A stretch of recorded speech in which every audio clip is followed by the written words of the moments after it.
Olá, uma ótima tarde a você. Começamos agora mais uma edição do Agricultura BR nesta quinta-feira. E você vai acompanhar agora pelo Canal do Boi e também pela TV Imaculada Conceição. Um grande abraço a todo mundo que está nos acompanhando neste momento. Informações importantes para o seu negócio, como por exemplo, vamos falar da situação internacional, porque de acordo com o que está sendo informado pelos norte-americanos, Estados Unidos e China terão escritórios, cada um num país diferente, para mensurar se o acordo que está sendo firmado estará sendo cumprido. Esse é um passo importante, porque começa a dar entendimento de que há um acordo comercial a ser assinado.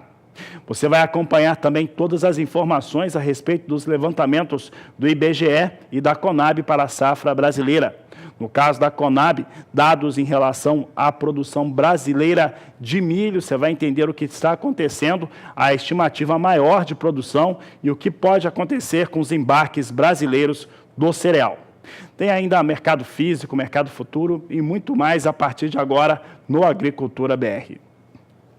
E eu começo o programa falando a respeito do que acontece com as estimativas, tanto do IBGE quanto da Conab, em relação àquilo que será produzido no país. De acordo com o Instituto Brasileiro de Geografia e Estatística, e eu sempre lembro que IBGE e Conab divulgam simultaneamente os seus números para a safra, com metodologias diferentes. No caso, além do método, também tem um período. Enquanto o IBGE considera o ano corrente, a Conab considera o ano safra. No caso do IBGE, dos pouco mais de 230 milhões de toneladas é a estimativa de produção de grãos no total no Brasil, uma alta de 1,6%, e é o que nós vamos acompanhar agora. Nós trazemos agora em destaque como é que ficam os dados do IBGE. 230 milhões e 100 mil toneladas, uma alta de 1,6% em relação ao levantamento divulgado no mês de março, ou cerca aí de 3 milhões e 600 mil toneladas de elevação frente à safra do ano de 2018, de acordo com o que foi divulgado pelo IBGE na manhã desta quinta-feira.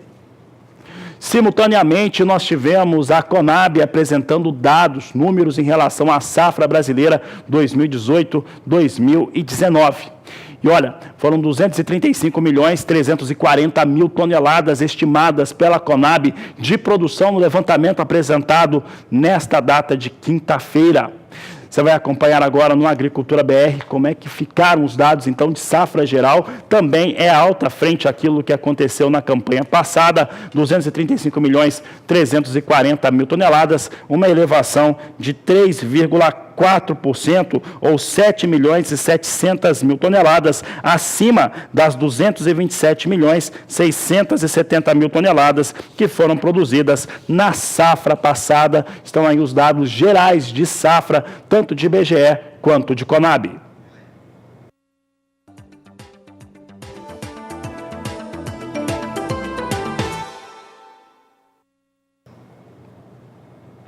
Olha, tudo como antes em relação à soja, pelo menos nos dados apresentados pela Conab na manhã desta quinta-feira. Para se ter uma ideia, teve uma elevação na estimativa de produção de soja. Essa estimativa de produção de soja da Conab agora, ela aumentou ali 370 mil toneladas, muito pouco, mas que coloca ali uma diferençazinha mínima e pequena, que foi toda para os estoques de passagem, ou na previsão de estoques de passagem do Brasil. Vamos ver como é que vem então os números que foram divulgados pela Conab. Nós temos aqui os dados em relação ao que era produzido nas campanhas anteriores.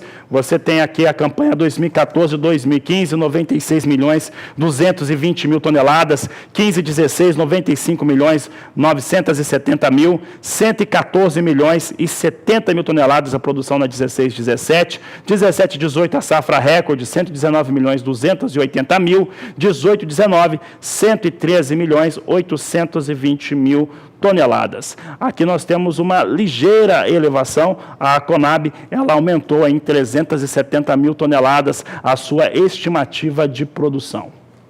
Vamos ver agora os dados gerais em relação à soja brasileira, de acordo com a Conab, é o que nós acompanhamos nesta próxima tela. Você tem aqui a temporada 2015-2016, 68 milhões 150 mil toneladas. Na safra passada foram exportados 83 milhões e 600 mil toneladas. No mês passado, nós tínhamos aqui a campanha sendo colocada, o pessoal colocou aqui os dados em relação ao que vinha acontecendo. Nós temos, pode tirar aqui da tela, o pessoal colocou e lançou os números errados aqui em relação a esse gráfico, não tem problema. Olha só, nós temos na safra passada 17, 18, o número de 83 milhões e 600 mil toneladas produzidas de soja. No mês passado, a Conab estimava aqui 70 milhões, enquanto que agora mantém esses 70 milhões de toneladas que foram estimadas pela Conab, divulgadas nesta quinta-feira. Como eu havia dito, não há muitas mudanças. A Conab continua apostando numa exportação de 70 milhões de toneladas. Houve uma elevação na estimativa de produção na casa de 370 mil toneladas, e isso fez com que os estoques brasileiros ficassem ligeiramente maiores. Como esses 370 mil toneladas foram direto para o estoque de passagem, agora ele é estimado em pouco mais de 900 mil toneladas, portanto, sem grandes alterações em relação àquilo que era divulgado no último mês. E o Agricultura BR fala agora sobre um assunto extremamente sério, que é o tabelamento de frete. Olha, não há dúvida que ele trouxe uma série de problemas em relação à produção e às cadeias produtivas de maneira geral. A questão é tão grave que em alguns locais o frete chega a fazer com que a produção fique custando menos. É o caso da soja no estado de Mato Grosso. Um outro dado é que em outras culturas fica a cultura mais barata que o frete, aí não vale a pena transportar. Este é o assunto da entrevista que você vai acompanhar a partir de agora.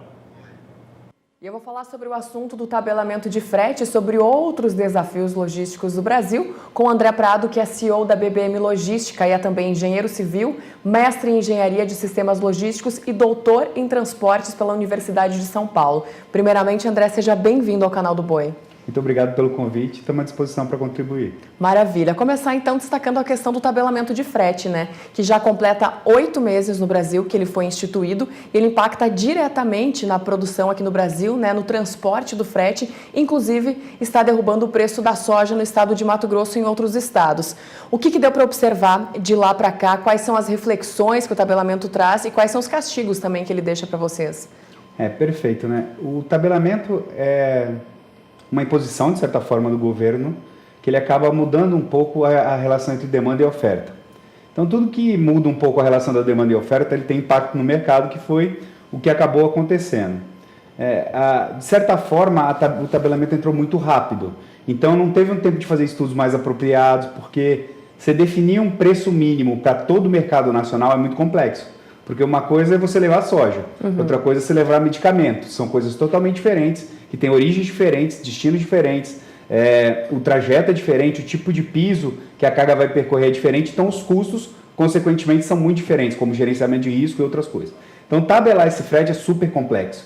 E a tabela que foi instituída a curto prazo, porque naquele momento estava um problema grave da greve, ela acabou não conseguindo abranger todas essas complexidades que um tabelamento dessa natureza deveria ter. Por exemplo, você pega carga geral, ela acaba sendo mais cara do que uma carga frigorificada. Isso não faz sentido. Sim, claro. E essa tabela foi publicada pelo modo que ela foi construída, que é por eixo, não vou entrar no detalhe que é muito complexo nesse sentido, mas ela acabou tendo alguns gaps que impactou o mercado e gerou, consequentemente, uma insegurança jurídica muito grande. Então, hoje se tem uma discussão se é válido ou não. Há poucos dias agora foi comprovado que, à luz da lei, esse tabelamento é válido, então isso é uma informação que chega importante para nós. E a partir daí...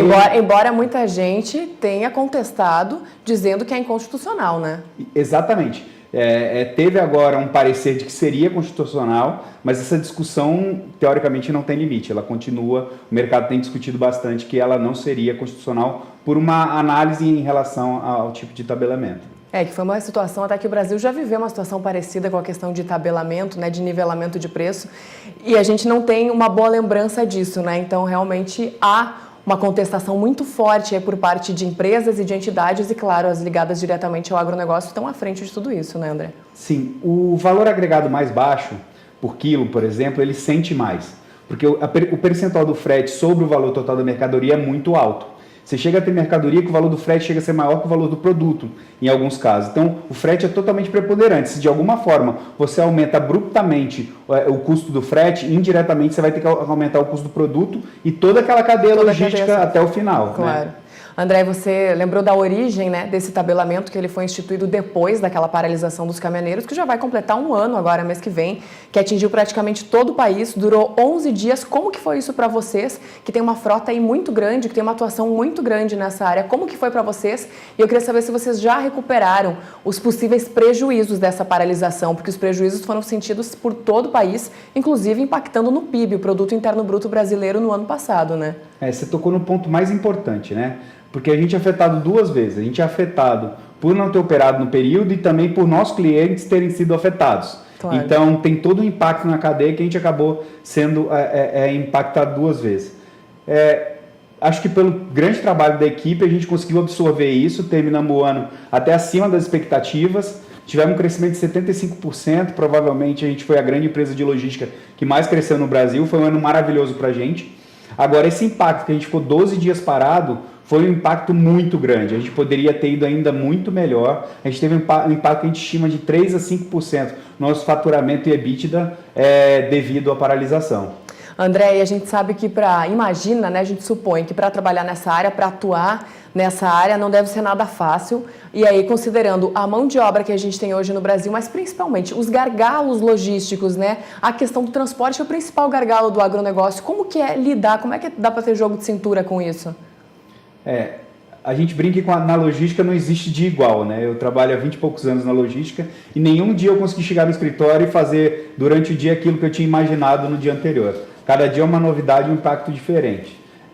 Uma coisa que a gente conversava um pouco antes, que eu acho que é bastante importante, você precisa analisar qual a melhor solução que você consegue gerar para um problema, né? Eu acho que esse é o grande desafio da logística. Como é que você consegue gerar boas soluções, consegue ser cada dia mais competitivo para compensar um gargalo e alguma falta de estrutura que é notório que o Brasil tem hoje, né? Aí, nesse caso, dentro desse contexto, entraria a questão de uma contratação antecipada, né? Como se fosse um head de transporte, mais ou menos.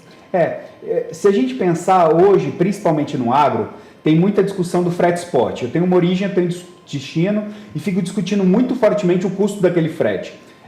Não necessariamente minimizar ao máximo o custo desse frete pode ser a melhor solução possível. Às vezes eu preciso analisar outras soluções com mais tecnologia, com mais produtividade, às vezes com veículos dedicados que consigam gerar uma solução às vezes muito melhor em termos de custo, com muito mais produtividade e até com custo geral menor do que seria o frete spot.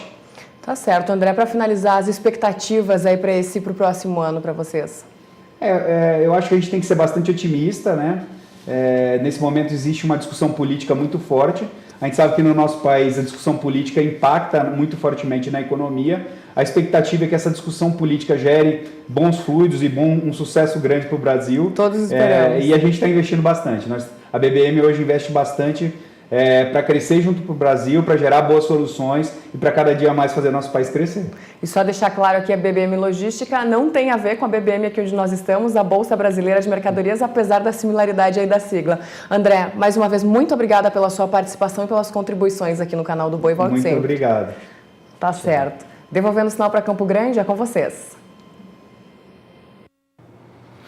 Vou falar agora sobre soja no ambiente internacional, principalmente nos Estados Unidos. E olha só, hoje, quinta-feira, como acontece tradicionalmente, o Departamento de Agricultura norte-americano divulgou seu relatório de vendas e exportações. E olha, as vendas americanas na semana encerrada no dia 4 de abril foram bem ruins. 270 mil toneladas, o que traz uma queda de mais de 86% sobre aquilo que acontecia uma semana antes. Para se ter uma ideia, o mercado aguardava uma venda mínima de 400 mil toneladas, ele ficou 130 mil toneladas abaixo da mínima e é claro que o resultado não é positivo. Vamos ver os números aqui em relação às vendas. Você tem aqui a venda na semana de 270.370 toneladas, queda de 86%. A safra americana tem venda total de 43.910.000 toneladas para uma meta de venda de 51.030.000 toneladas. É o que nós temos em relação às vendas apresentadas hoje pelo Departamento de Agricultura norte-americano. Olha, nós temos dois destaques importantes nesse cenário. Um deles, que eu vou mostrar daqui a pouco, é em relação já a um indicativo que há uma conversa melhor entre China e Estados Unidos. A outra é esse dado apresentado hoje aqui de vendas americano, que é negativo. Vamos saber como é que Chicago vai se comportando diante desses números. Vai ficando para o lado negativo mesmo, perdas de 3 a 4 centes de dólar nas posições de curto prazo. Veja que maio vem a $8,98 o bushel. Julho, $9,11 mais 4. Agosto, $9,17 mais 2. E setembro, $9,21 mais 4. Esse é o panorama que nós temos em relação à soja em Chicago neste momento nas posições de mais curto prazo. Fala agora de um indicativo de que deve ter agora, por agora, né, o presidente americano Donald Trump já tinha até falado que ia ter um acordo em abril em relação à China. Mas China e Estados Unidos concordaram em terem escritórios, cada um no país diferente, para fazerem as averiguações se os acordos comerciais que estão sendo desenhados neste momento, se de fato eles estão acontecendo ou que vão acontecer. É o que nós vamos mostrar agora. Isso foi contado na noite de ontem, nesta última quarta-feira, mostrando o que se tinha em relação aos fenômenos, né, que estão sendo marcados por esse acordo comercial entre China e Estados Unidos. Quem falou ontem a respeito desses escritórios e sobre a implementação foi um dos secretários que estão cuidando diretamente, secretário do Tesouro dos Estados Unidos, que estão cuidando diretamente em relação àquilo que está se falando e está tentando se acordar entre Estados Unidos e China. Nós temos algumas imagens da TV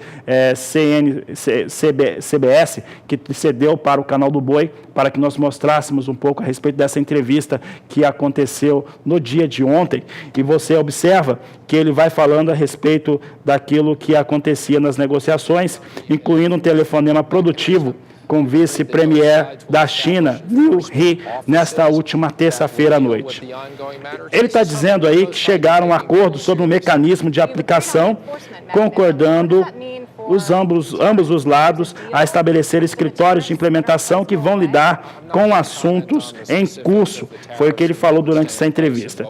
Ele não comenta, eu assisti essa entrevista inteira, ele não comenta quanto que os Estados Unidos vão suprimir as tarifas de 250 bilhões de dólares em produtos chineses. Embora o presidente Donald Trump, como eu já disse, tenha dito recentemente que o acordo deve ser assinado ainda no mês de abril. Isso ele disse agora recentemente a respeito do tema. Bom, e se essa informação que você estava acompanhando aqui do secretário de Tesouro norte-americano poderia ser boa para a soja em Chicago, né, ou para outros mercados, já que começa a ter uma coisa mais prática em relação aos acordos entre Estados Unidos e China, por outro lado, isso para a soja não surtiu tanto efeito, e para o mercado da moeda, o dólar comercial aqui no Brasil, ele vai sendo muito mais pressionado ou vai sendo muito mais influenciado pela política interna brasileira. Vamos ver como é que vem o dólar aqui no país. R$ 3,84 agora, alta de 0,54%. Vou falar agora com Walter Pulgar Júnior. Ele nos traz os destaques aqui em relação a dólar, a mercado financeiro. Pulga, olha só, mais uma vez Previdência está dentro do radar que vai influenciando o que acontece com o dólar, o que vai acontecendo com as moedas. Como é que o mercado está se comportando neste momento? Boa tarde.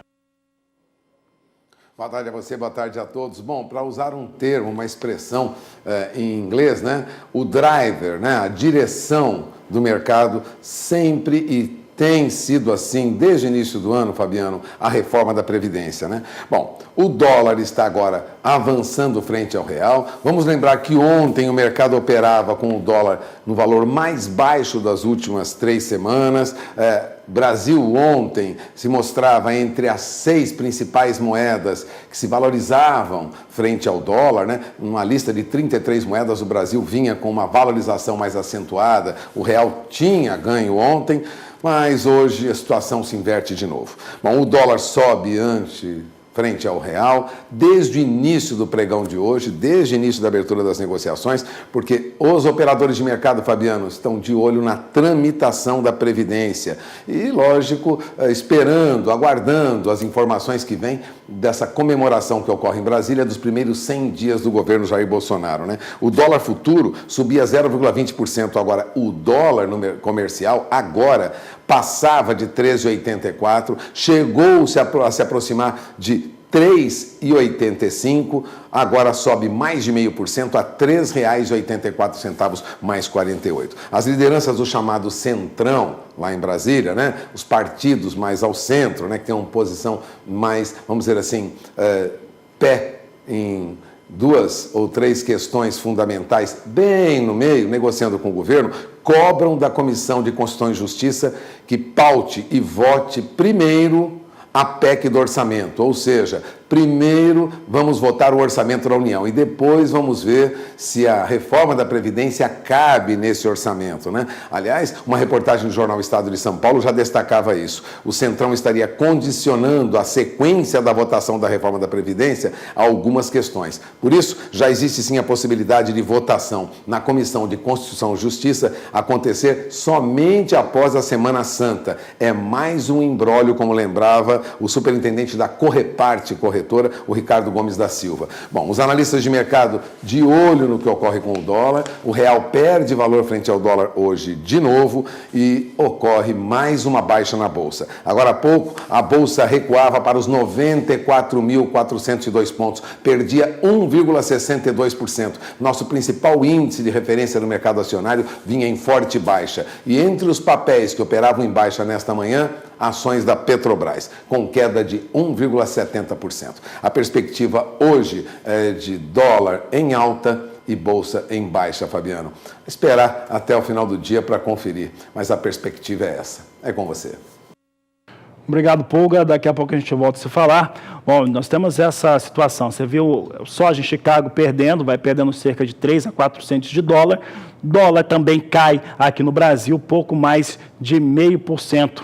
Vamos saber como é que vem os negócios agora com soja nos portos brasileiros. É o destaque que nós trazemos agora. Soja vem com valores a R$ 76,00 a saca de 60 quilos, portanto é queda frente àquilo que acontecia já no acumulado da semana, de acordo com a Grãos Corretora, R$ 76,00 por saca de 60 quilos. Destaque aqui no Agricultura BR.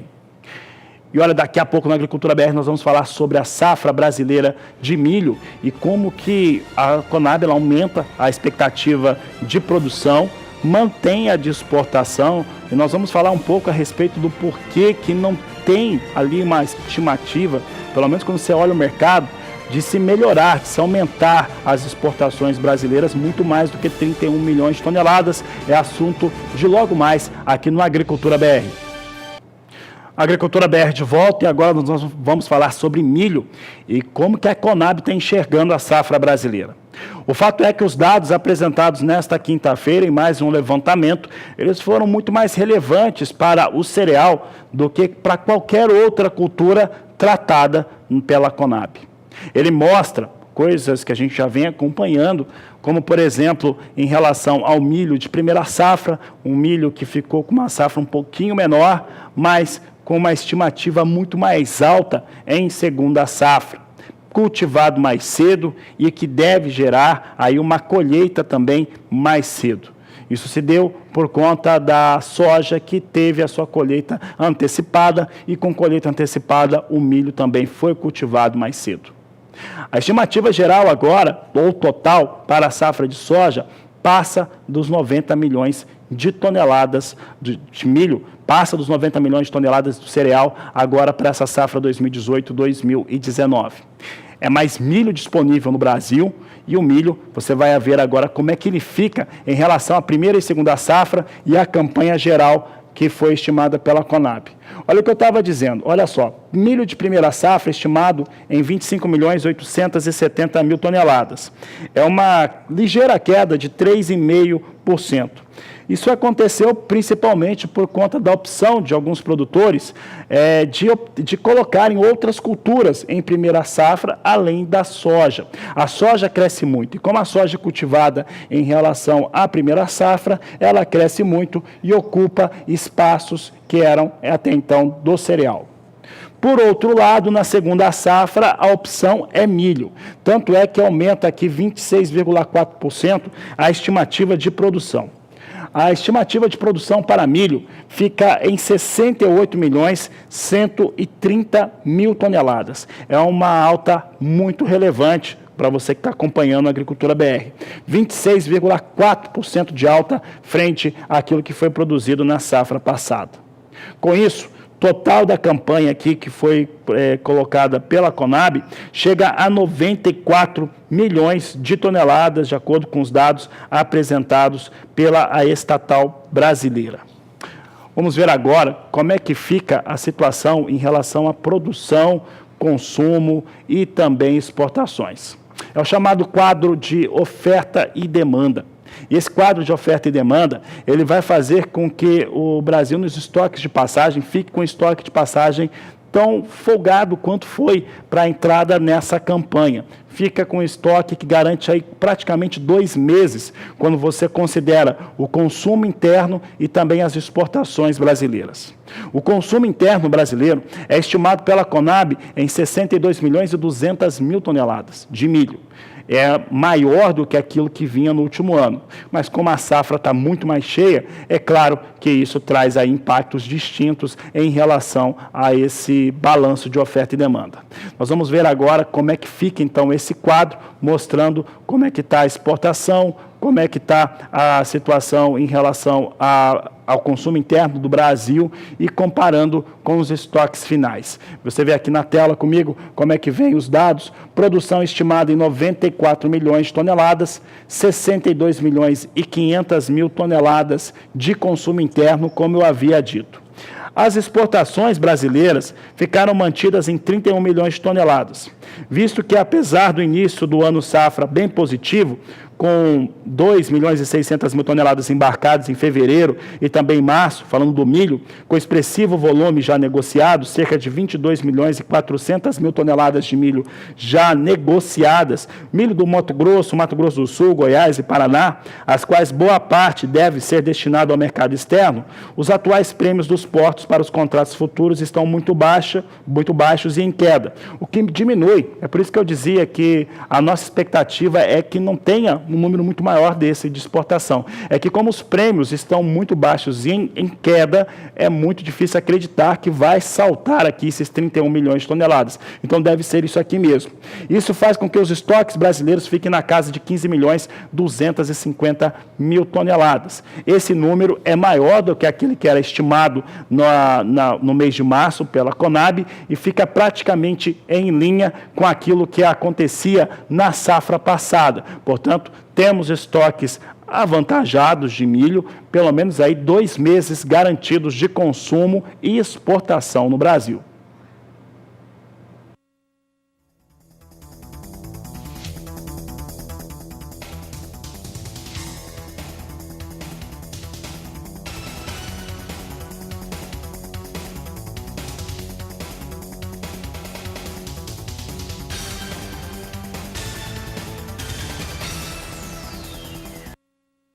E a seguir no Agricultura BR, você vai ver os números do IBGE para o Brasil em relação ao café e também as expectativas de exportação daqui a pouco, depois do intervalo. O assunto por aqui agora no Agricultura BR é café e nós vamos falar sobre os números do Instituto Brasileiro de Geografia e Estatística apresentados na manhã desta quinta-feira. A previsão de produção é de 53.100.000 sacas, uma redução de 10% frente ao ano de 2018. De acordo com o IBGE, apesar do recuo, é um dado positivo, uma vez que a bienalidade para o café arábica no Brasil é negativa. estimativa. Vamos ver então como é que fica essa estimativa de produção apresentada hoje pelo IBGE. Você tem aqui um total estimado em 53 milhões e 900 mil sacas de colheita em 2019, queda de 10%. Para o Arábica, uma produção de 38 milhões e 700 mil sacas, recuo de 13,8%, de acordo com o que foi apresentado pelo IBGE nesta quinta-feira. Para o café Conilon, a estimativa de produção é de 15 milhões e 200 mil sacas, é o que eu destaco agora no Agricultura BR. Você tem aqui 15 milhões e 200 mil sacas, uma alta ligeira aqui de 1,6%. Eu trouxe em destaque aqui o estado do Espírito Santo. O Espírito Santo é tão relevante que ele traz aqui 10 milhões e 100 mil sacas de produção de café Conilon. O Espírito Santo, para esse ano, ele corresponde a 66,4% do total a ser produzido pelo Brasil. Então, o Espírito Santo um domínio total na produção de café Conilon no país. E eu falo agora sobre exportação de café e sobre uma das 5 maiores exportadoras de café do Brasil, capaz até de embarcar a 2,5 milhões de sacas por ano. Ela pediu aí recuperação judicial, e esse é um assunto que eu vou tratar com Walter Pulga Júnior, que participa conosco agora. É uma das maiores exportadoras do país, um escritório importante, Pulga, e tradicional. Como é que está essa situação e o que ela impacta na cadeia produtiva do café? Olha, Fabiano, a notícia caiu como uma bomba. Aliás, já era esperada. Desde a semana passada, comentários davam conta entre os cafeicultores e os dirigentes de cooperativas de que a Terra Forte, uma das maiores produtoras e exportadoras de café do Brasil, negocia café e também produz, pediu recuperação judicial nesta quarta-feira, ontem. Os advogados anunciaram oficialmente esse pedido encaminhado à Justiça de Campinas. O Grupo Terra Forte, portanto, anunciou que entrou em recuperação judicial, tem uma dívida aproximada de 1 bilhão e 50 milhões de reais. Ela pertence ao produtor João Faria. A empresa tem tido dificuldades para manter as operações no dia a dia, falta capital de giro. Bom, ela é reconhecida no mercado no mercado internacional. As notícias, inclusive, circulavam ontem à noite em Londres e durante esta manhã também, preocupando exportadores e importadores. O que ocorre é que o grupo tem capacidade, como você lembrou, para vender 2,5 milhões de sacas de café por ano, mas está encontrando muita dificuldade. Por que essa dificuldade? Bom, o café tem tido os preços mais baixos nos últimos 13 anos. Segundo o advogado da empresa, nos últimos anos o valor do café, e ele argumentava isso na justiça, caía aí de R$ 550 a saca para algo em torno até R$ 340 a saca. Bom, são os valores mais baixos também na Bolsa de Nova York. Hoje, inclusive, nós tínhamos uma queda acentuada também para o café no mercado futuro negociado lá. Resumindo, com essa baixa, o que ocorre com a empresa é uma problemática muito grande e há comentários de que nós teremos dificuldades para atender produtores que estariam fornecendo entre 400 até 800 mil sacas de café para a Terra Forte. Então essa recuperação judicial da Terra Forte, ela cai mesmo com uma notícia muito ruim para o mercado do café no momento em que os preços estão muito baixos, Lembrando que isso significa aí quase 7% das exportações brasileiras, o que essa empresa respondia. Portanto, ela tem atividades em várias regiões do país, atua em Poços de Caldas, atua em Santos, tem unidades, tem sede na cidade de São João da Boa Vista, no interior de São Paulo. É uma empresa até então, muito importante para a exportação de café do Brasil. Resumindo, o pedido de recuperação foi feito em nome do grupo. O grupo é formado por Jodil Agropecuária e Jodil Participações, pertence ao empresário João Faria, que é sócio fundador e controlador. Ele avaliza todas as dívidas do grupo, segundo seus advogados. Não teria, segundo o advogado, como separar a recuperação do nome de João Faria, muito conhecido. Agora, a empresa não tem garantias reais para boa parte desse endividamento, que é com bancos, alguns dos maiores bancos brasileiros. Boa parte dessa dívida é com bancos brasileiros e também com a multinacional Cargill. Tudo isso foi amplamente divulgado hoje e já repercute no exterior, viu? É esperar agora o andamento e a proposta de recuperação. Agora, Fabiano, o interesse da empresa com a recuperação judicial é conseguir, vamos dizer assim, sócios, né? Conseguir negociar uma sociedade para sanar esses problemas da empresa e renegociar com os credores essa dívida estimada aí em mais de R$1 bilhão. É com você. Tá certo, Pulga, assunto sério, importante em relação a essa empresa em recuperação judicial, uma das 5 maiores exportadoras de café do Brasil. E o Pulga falava que essa informação interna aqui do Brasil já repercutia no mercado internacional. Eu quero ver como é que vem Nova York agora se comportando em relação a esses fatores. Claro que Nova York aqui reage e você vê que reage não só a essa informação, mas também ao que vem acontecendo com o mercado. Vai jogando o café lá para baixo. Hoje não é um bom dia para negociar café. Vai perdendo bastante nesse momento, vai perdendo mais de 3 centes de dólar, quase 4 centes. E as posições de mais curto prazo, todas elas abaixo de $1 por libra-peso. Maio negociado a 90 centes mais 90 libra-peso. Julho, 93 mais 30 libra-peso. Setembro, 95 mais 85 por libra-peso. E dezembro, 99 mais 75 por libra-peso. São os negócios que temos agora com café em Nova York, plataforma Ice Futures, jogando para baixo, colocando muita pressão negativa sobre o café arábica neste momento. Agricultura BR de volta e agora eu falo sobre a cultura do feijão e os dados que foram apresentados pela Conab nesta quinta-feira. De acordo com o Conab, a primeira safra de feijão, essa já foi totalmente colhida, ela teve um recuo de área de 11,9%. O recuo na produção foi de 24,5%.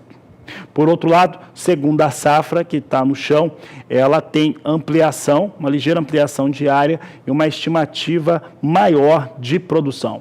É o que nós vamos ver agora, o que acontece com primeira, segunda e terceira safra de feijão no Brasil, um número que vem equilibrado com aquilo que é demandado em relação ao feijão.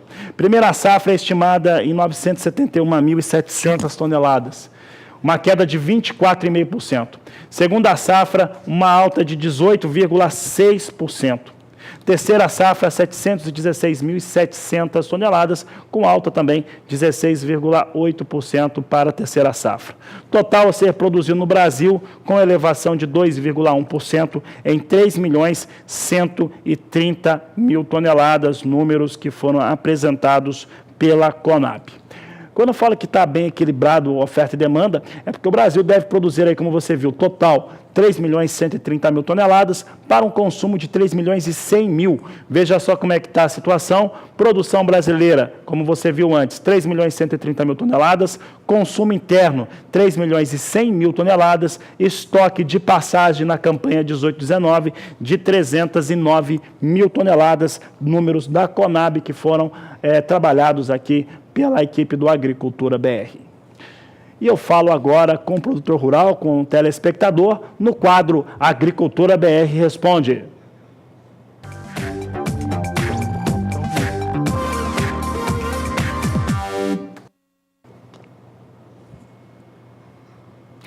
Participação é de telespectador lá do estado do Paraná. Vamos saber quem está participando conosco. Nós temos aqui o Mariano, do interior do Paraná, em Cruz Machado. Ele fala o seguinte: gostaria de saber sobre o preço e o mercado de feijão preto. Foi o destaque que ele nos trouxe agora, que pergunta do Mariano sobre feijão preto especificamente. E aí, aproveitando até que a Conab divulgou nesta quinta-feira os números, eu fui verificar como é que está a situação do feijão preto no Brasil. O feijão preto, assim como as outras variedades, na primeira safra nacional, teve recuo em relação à sua produção. Mas o que eu já adianto é que é um equilíbrio entre oferta e demanda. Vou mostrar agora como é que está essa situação de produção do feijão preto no Brasil. Primeira safra, 256.900 toneladas, com recuo de 13,8%.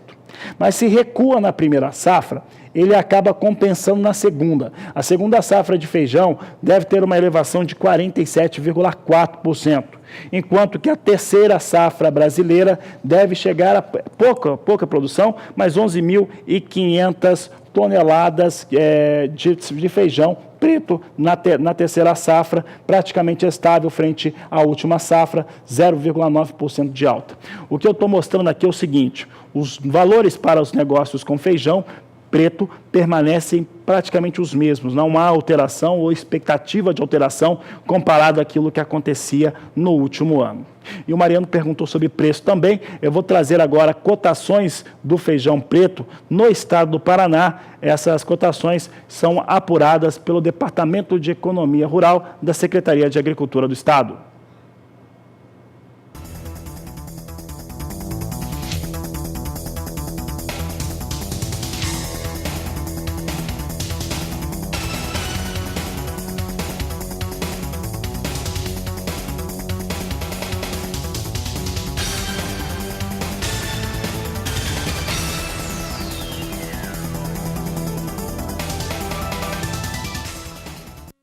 E o Fundecitrus apresentou nesta quarta-feira os números finais para a safra 2018-2019. Você acompanhou os dados ao vivo na terceira edição do Agricultura BR do dia de ontem. Você vai rever essa entrevista que a Sara Kirchhoff fez agora no Agricultura BR.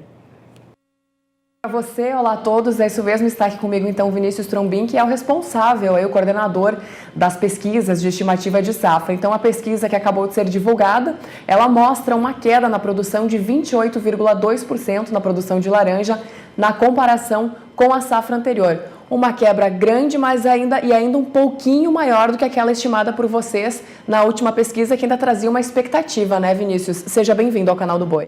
Sim, a gente, no início, o Fundecitrus preveu uma safra de 288 milhões de caixas e a concretizada ficou em torno de 286 milhões de caixas. Então, uma pequena queda, 0,8% em relação à inicial projetada em maio do ano passado.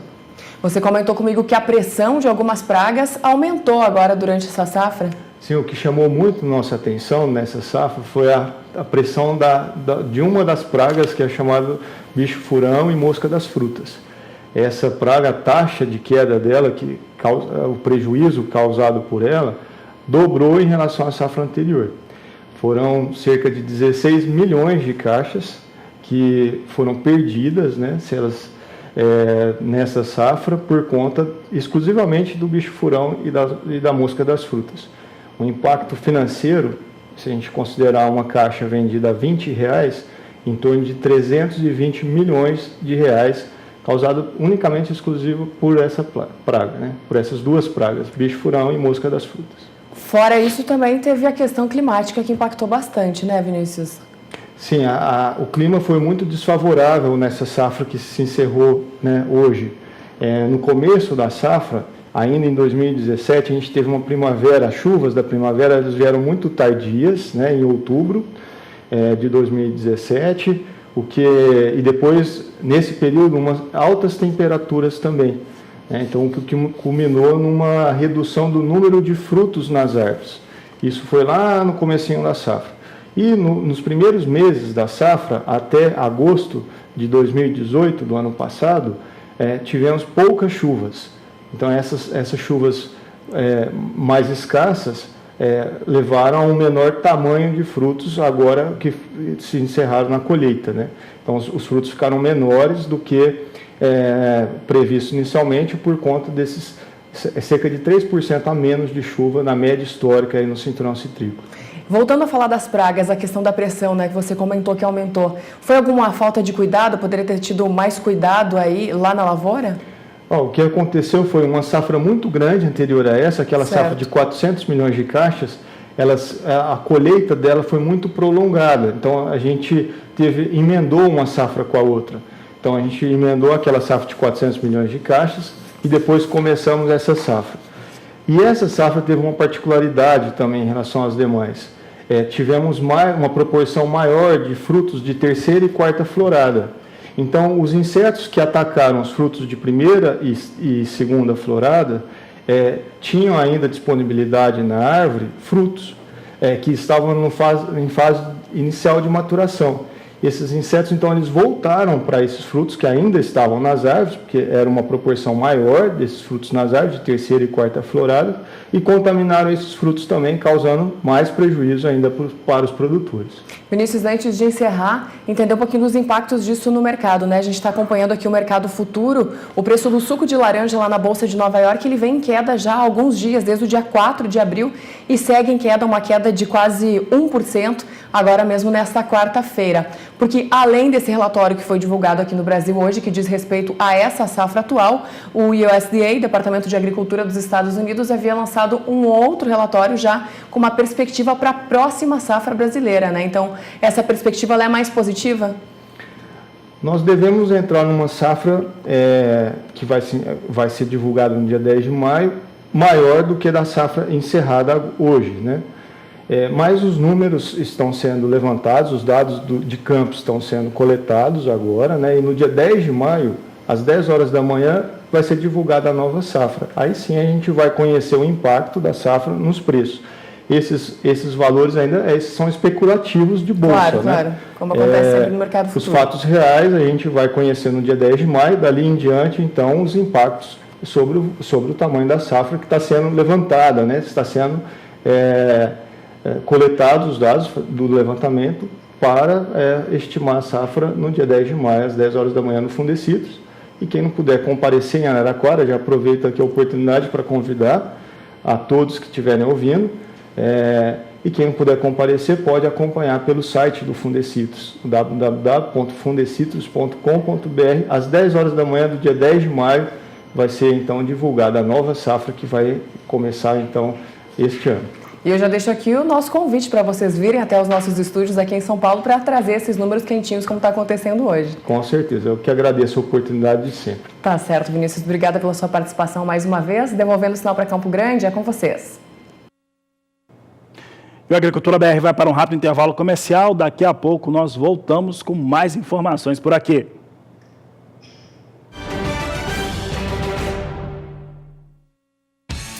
Não perca esse show de genética. Leilão Virtual Continental Agropecuária. Dia 15 de abril, segunda-feira, às 8h30 da noite.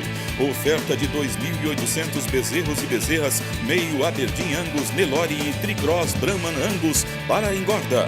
São 50 anos de melhoramento genético. Leilão Virtual Continental Agropecuária. Dia 15 de abril, segunda-feira, às 8h30 da noite. Realização Central Leilões. Transmissão Canal do Boi.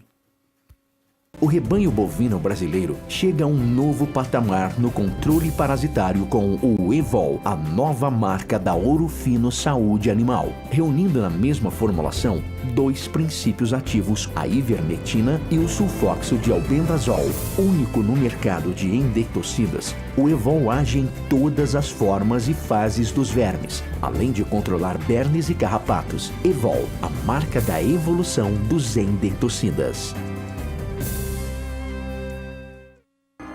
Vem aí mais um grande evento e você não pode perder. Leilão especial de aniversário. Dia 17 de abril, quarta-feira, às 7 da noite. Oferta de 1.500 animais de corte para cria, recria e engorda. Leilão especial de aniversário. Dia 17 de abril, quarta-feira, às 7 da noite, em Catalão, Goiás. Realização André Neto Leilões. Transmissão Canal do Boi.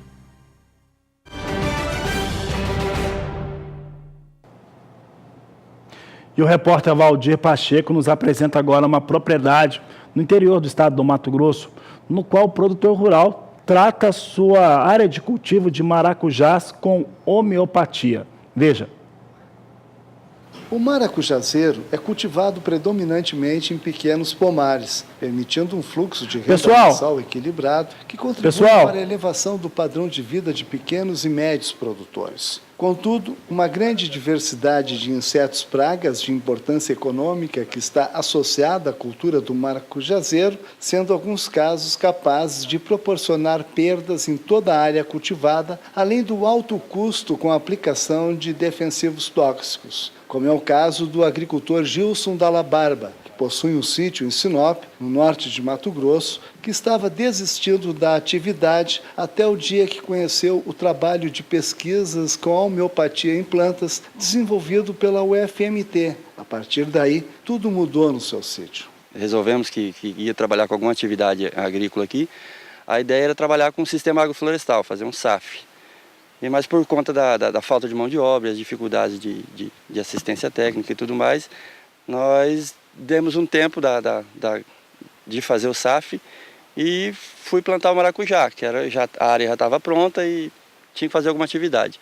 Plantar o maracujá de forma convencional mesmo, usando agrotóxico.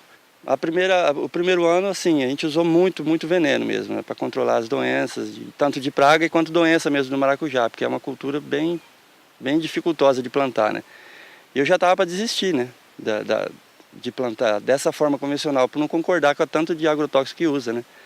Aí foi aí que surgiu a professora Solange, veio fazer uma coleta de amostra para fazer pesquisa na UFMT, comentou que o esposo dela fazia, né, trabalha com homeopatia, e resolvemos fazer a parceria. Do tempo que ele está trabalhando com homeopatia, não usei mais agrotóxico, e vocês estão vendo o resultado. Já faz um ano praticamente que nós estamos com a homeopatia, não usei mais nenhum tipo de veneno.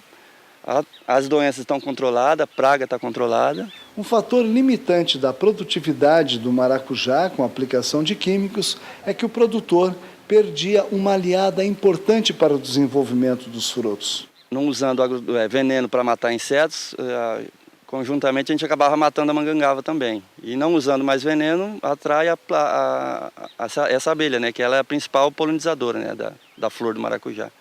E paramos de usar veneno, a abelha aparece mais.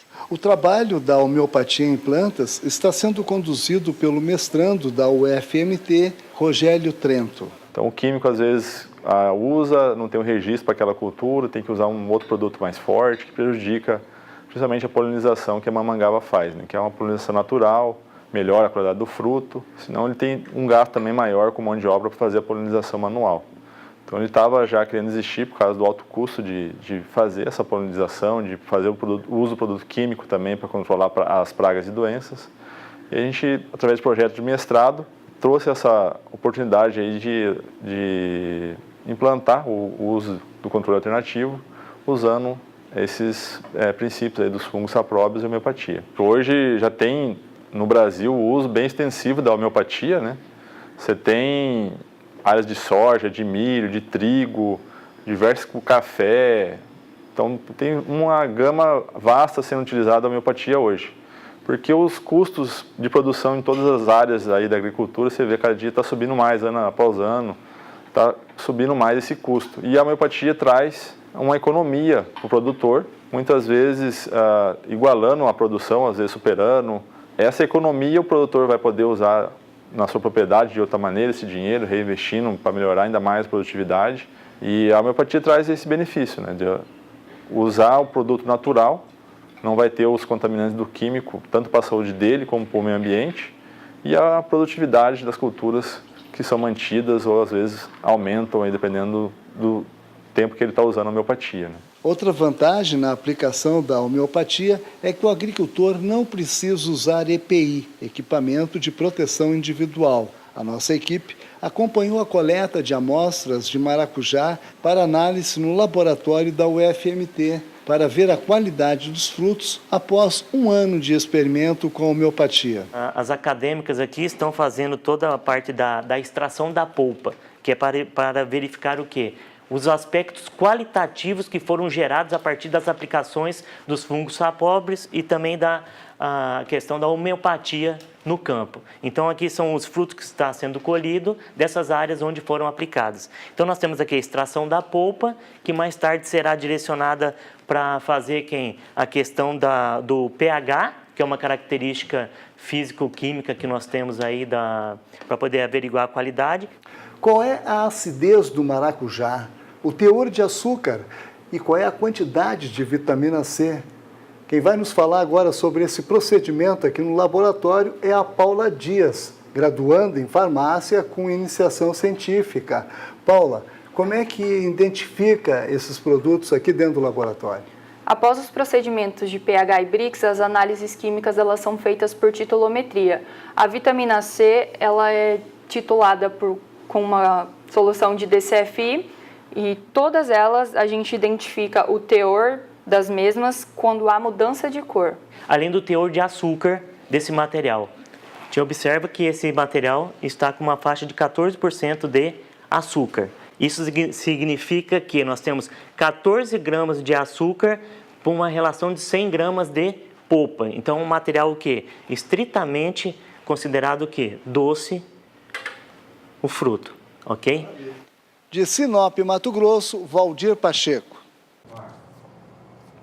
Vamos falar agora sobre um lançamento da BBM, que é a cédula da CPR. É o que você vai conhecer agora nessa entrevista realizada por Walter Puga Júnior.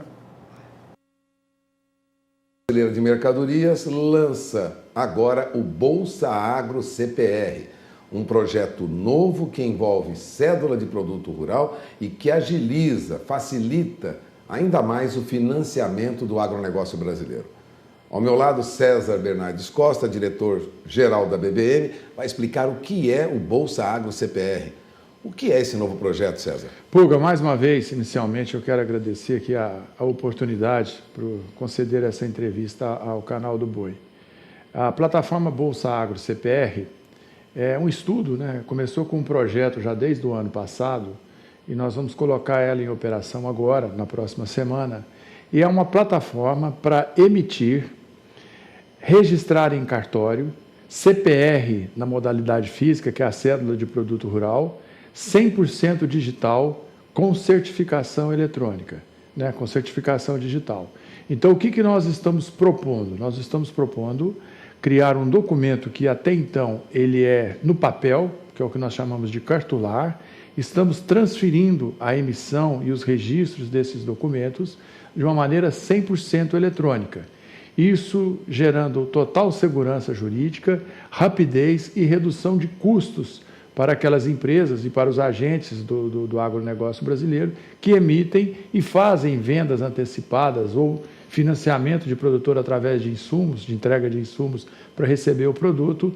Então, é para agilizar e reduzir custos dessas operações. A CPR já está no mercado há mais de 2 décadas, contribui para o financiamento do agronegócio. César acompanhou a evolução das negociações com esses papéis, né, com essas cédulas, né, cédula de produto rural, nas últimas décadas. Qual era a grande dificuldade que agora essa plataforma resolve? A CPR ela foi plantada no Brasil em 1994, portanto há 25 anos, e se consolidou como o principal instrumento da formalização dos negócios de financiamento privado do setor produtivo, né, através da venda antecipada de produtos. Então, é um instrumento absolutamente consolidado, não se discute a cédula de produto rural.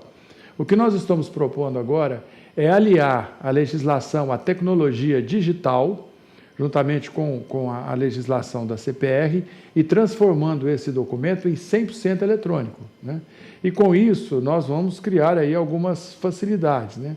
A facilidade, primeira, é dos registros em cartório. Nós vamos ter condições e agentes para que faça essas operações quando houver a garantia real sobre uma emissão de uma CPR em qualquer lugar do Brasil, CPRs de qualquer valor, né, e de qualquer produto.